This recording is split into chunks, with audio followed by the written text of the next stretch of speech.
Komplow id-dikjarazzjonijiet tal-Partit Nazzjonalista li jippruvaw jitfgħu dubju dwar Helena Dalli. Din id-darba permezz tal-midja tiegħu. Dan qiegħed iseħħ minkejja li l-kap tal-Oppożizzjoni Adrian Dalli qal li qiegħed jappoġġja n-nomina ta' Helena Dalli għal Kummissarju Ewropew.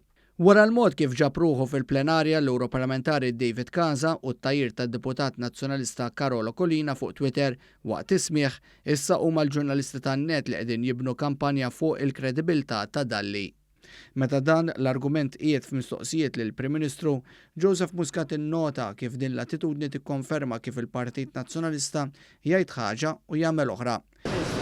Helena Dalli qatt ma qalet għaw Malta. Qed nirreferi għal Helena Dalli forsi li kienet tagħmel affarijiet differenti. Il-Prim Ministru saħaq li jekk hemm politiku li f'Malta qal mod u fi Brussell ieħor kien l-eks Ministru Tonio Borg meta kien mistoqsi dwar l-abort, dan qabel hu sar Kummissarju Ewropew. Forsi qed tirreferi għal Tonio Borg meta kien qal quddiem il-Parlament Ewropew li m'għandux problema li jkun kummissarju f'qasam li għandu x'jaqsam mal-abort meta hawn Malta qatt ma għalek.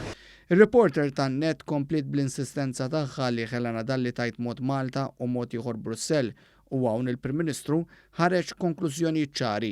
Tieni punt qed tikkonferma li kemm il-Partit Nazzjonalista jgħid ħaġa u jagħmel oħra. Qed tikkonferma li kif anke matul il-hearing il-Partit Nazzjonalista kien kontra Helena Dalli minkejja li Adrian Dalli qal ħajkun favur. Grazzi. Fuq kollox il-Prim Ministru tkellem hekk dwar ismieħ ta' Helena Dalli. Jien kuntent ħafna b'dak li għamlet, qalet u aġixxiet Helena.